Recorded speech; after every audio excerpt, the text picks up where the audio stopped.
বর্ধমান আমরা জিতে আছি, জেতা সিট, তাতে মার্জিন বাড়াতে হবে, 1000 নয়, লাখের উপরে নিয়ে যেতে হবে। কি হবে? তো লাখের উপরে লিড হবে তো বর্ধমানে।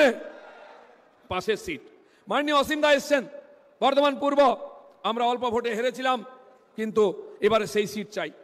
303-এর মধ্যে বর্ধমান দুর্গাপুর আছে, কিন্তু 370 যদি সিট দিতে হয় মোদিজিকে, তাহলে বর্ধমান পূর্ব সিটে অসীম দাকে জেতাতে হবে। কি ওখান থেকে যারা এসছেন অসীম দাকে জেতাবেন তো? জেতাবেন তো? নরেন্দ্র মোদী বর্ধমানে আসছেন যেন আমরা এখানে জোড়া সিট দিতে পারি। জোড়া ফুলকে হারিয়ে জোড়া পদ্ম দিতে হবে, হবে তো? বন্ধুগণ, আজ পশ্চিমবাংলার চারিদিকে আগুন জ্বলছে, তাপ প্রবাহ চলছে, 40, 45, 46, মেদিনীপুরে 47 হয়ে গেছে। এই যা আজকে প্রকৃতি উষ্ণ হয়ে গেছে, সঙ্গে সঙ্গে রাজনীতি উষ্ণ হয়ে গেছে, ঘুণ জখম দুর্নীতিতে চারিদিকে আগুন জ্বলছে।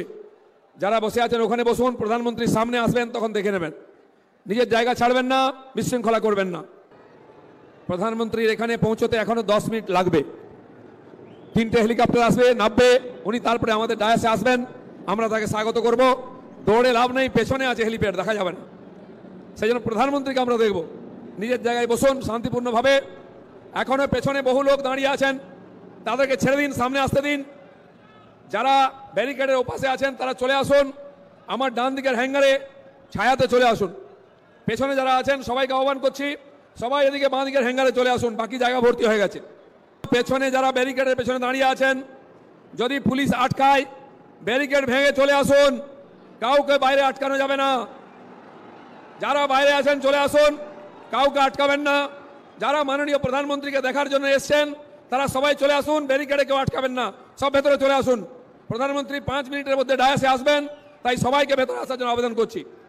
গতকাল থেকে বর্ধমান শহরে এবং আশপাশে বহু জায়গায় আমাদের কর্মীদের কাছে SMS এসছে যে কালকে তুমি যাবে না মোদির সভায়, তাহলে কিন্তু 2 মেয়ের মতো করে দেবো। ফোন এসেছে, তুমি এজেন্ট হবে না।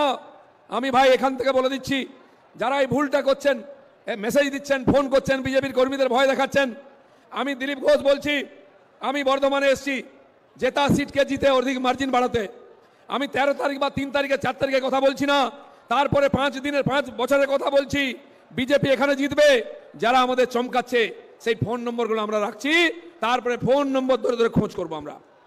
সুদে আসলে সব হিসাব হবে। চমকানো ধমকানোর রাজনীতি বর্ধমানে চলতে দেবো না। আমি আজকে মাননীয় প্রধানমন্ত্রীকে বলে দেবো, বর্ধমানের কর্মীরা প্রতিজ্ঞা নিয়েছেন 2টো সিট জিতিয়ে দেবেন।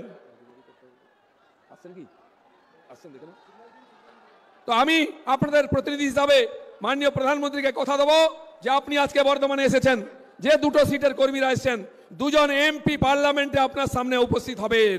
হবে তো? হবে তো? বিজেপির কর্মীরা কথা দিলে কথা রাখে, দরকার হলে প্রাণ দেয়, কিন্তু কথার খেলাপ করে না, তাই তো?